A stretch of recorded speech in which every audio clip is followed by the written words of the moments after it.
Welcome everyone, Questini here with a discussion about Bretonnia for Total War Warhammer 3 Immortal Empire. So in this particular case I am using the Old World mod. Been playing a campaign 26 turns in as Lou and Lina. It's a significantly better situation than the Immortal Empire's map, but I've talked about the map in a separate video. I want to talk about Bretonnia and why it's actually a significantly better faction than many people give it credit for. It's good in field battles, it's pretty decent in sieges. It does have certain problems, but it's certainly one of those middle-of-the-road factions where they're not exceptional, but they're not so terrible that you want to put them in the bottom tier. So really middle of the road. They excel in terms of cavalry, they do decently well in sieges, they have a good selection of heroes, and even lords in their campaigns. Though they also have some serious downsides to work with in their campaigns as well. Specifically the vow situation that Bretonnia does have to deal with. So here's one of the major downsides of Bretonnia. In order to reduce the upkeep of knights and actually get that upkeep at a decent enough level so you're not spending something like 700 or 800 gold per questing knight, and considering that I have 2 questing knights and 2 knights of the realm in this particular army and getting 2 other questing knights, it is a significant drain on my economy over here.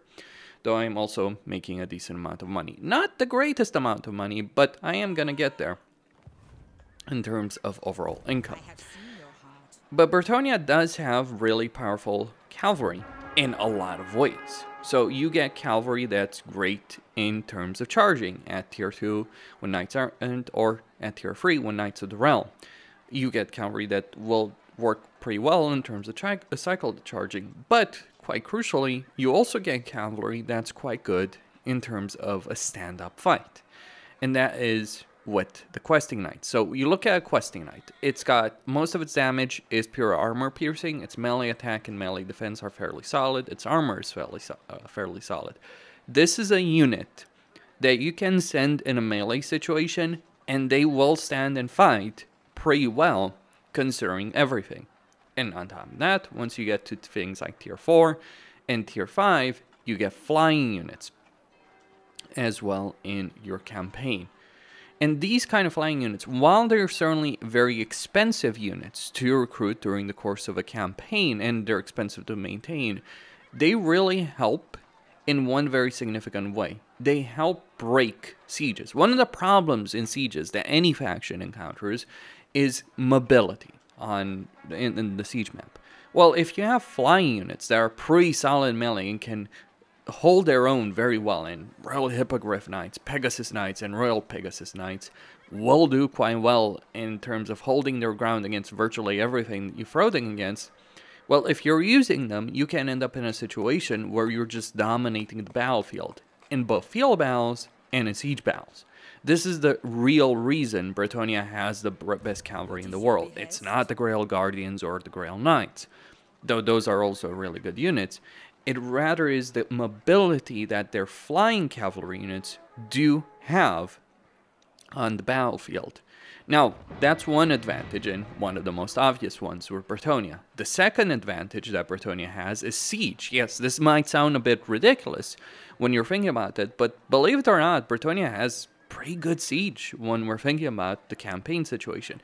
Now, people say, oh, you know, this faction or that faction has a better siege roster, to which I reply, a roster is only as good as you can use it. Many factions, while there are factions that have better artillery in terms of individual units, though not necessarily much better compared to Bretonnia, while there are factions that may get better access to artillery, there are few factions in the game that get access to artillery at tier 2, and useful artillery specifically.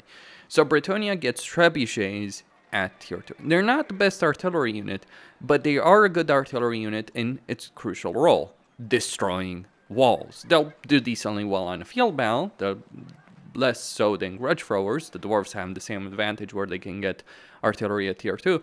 They'll do less well in field battles than grudge throwers, but they're still a fairly solid unit that will fulfill its main purpose. And that main purpose is to knock down walls and wall towers in siege battles. So all Bretonnia has a severe and glaring weakness in terms of its infantry roster, or rather the lack of it, while Bretonnia does have a very big problem there, it makes up for that by its cavalry that can dominate those sieges, and by the siege artillery that they have that will open gaps. And this is important. The reason this is important is when you have the ability of breaking down walls very early on in a campaign, that gives you a lot more freedom in terms of siege battles. Because it means in quite a lot of settlements, you can open holes, and then guess what? You got cavalry. Send in the cavalry through those openings that you just created using that artillery.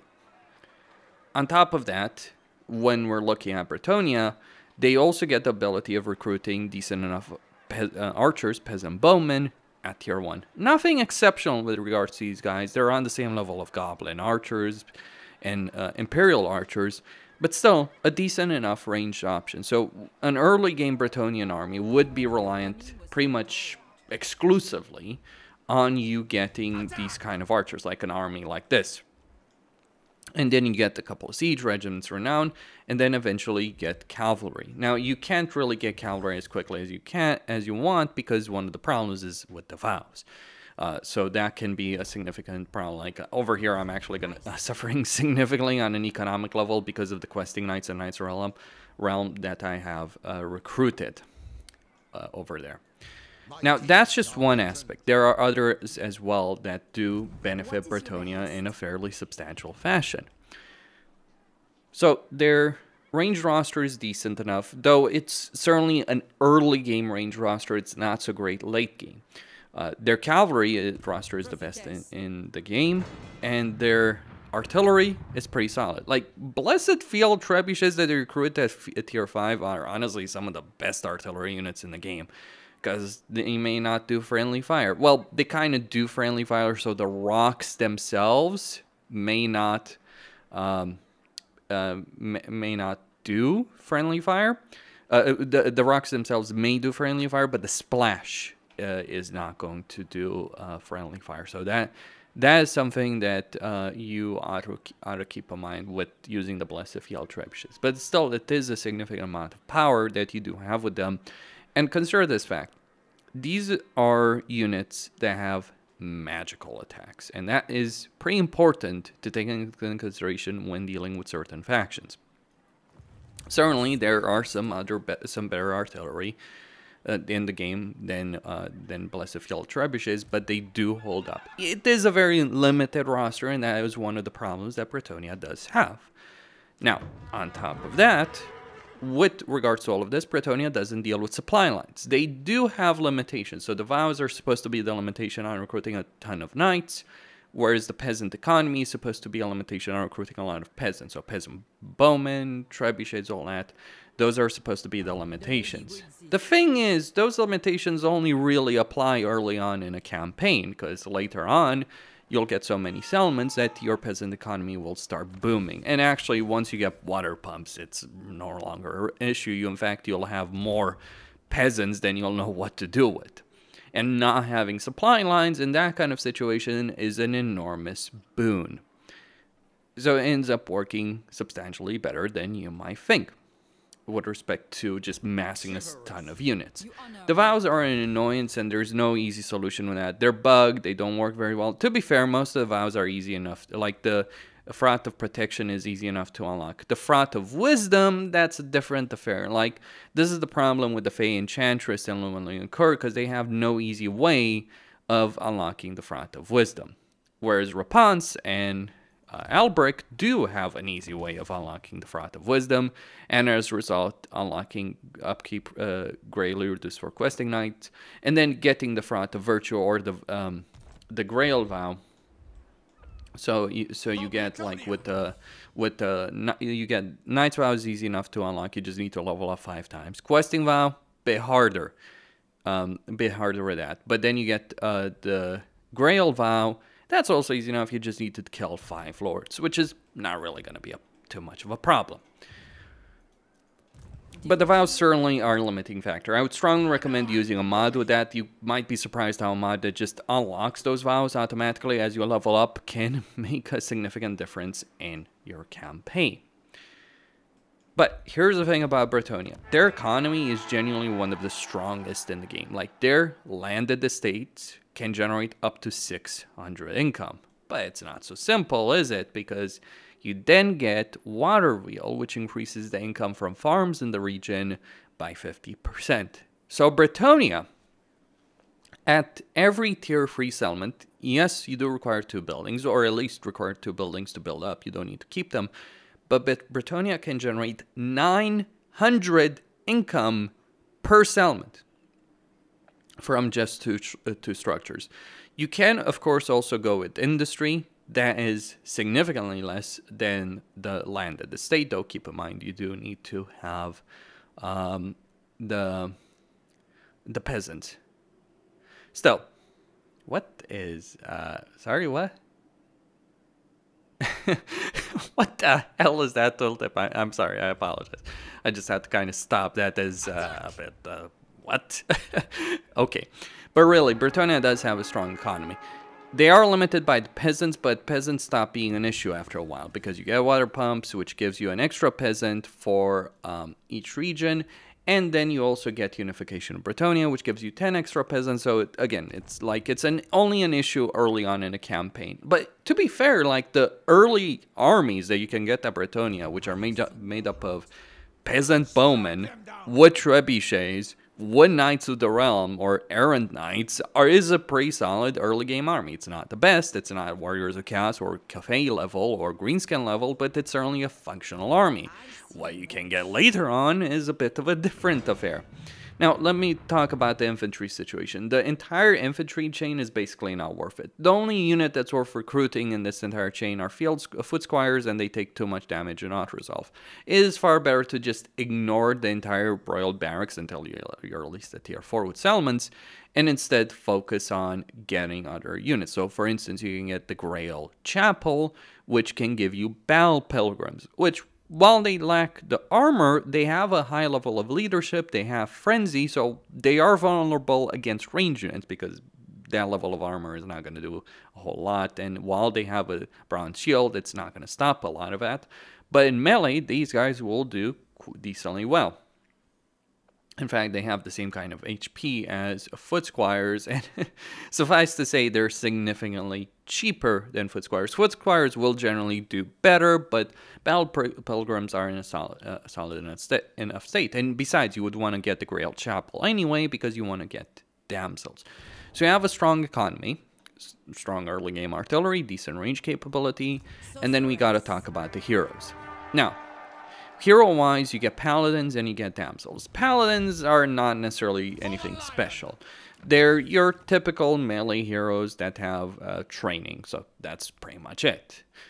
They'll do decently well, but they're nothing special. What is, however, different for Bretonnia is with the damsels. Now, damsels are a really great hero in a lot of ways, because while they lack the special skill line to put them in top tier level, they are a caster hero that gives you replenishment, which in itself is fairly significant. It is easy enough to mass both paladins and damsels in a campaign as Bretonnia, and the magic that they have, the magic that is available to damsels, is fairly solid. So you look at damsels, they get heavens, they get beasts, they get life. I would say life and heavens are the two best choices. Beasts kind of depends on the situation. The lore choices are just basically damsels and paladins as a lord. So you get Bretonnian lords, which work in much the same way as paladins, and then you get prophetess, which are basically lord versions of the damsels. So you have a lord choice that is easily available with 3 schools of magic that can lead your armies. So Bretonnia has something that many factions don't. They have easy access to magic. It isn't the best magic in the game. The Dark Elves will wipe the floor with them, and so will the High Elves in terms of full magical potential. But they have the fact that they have such an easy access to this magic, easier than the vast majority of other factions in the game, means that Bretonnia is in a fairly strong state with respect to that. So you have a faction that grows stronger as you play in the campaign. Doesn't start in the best possible situation, but that grows significantly stronger as you play through with them. The biggest problem for Bretonnia is what Lou and Leoncoeur and the Fey Enchantress have to deal with, in the sense that their campaign situation in Immortal Empires is not that great.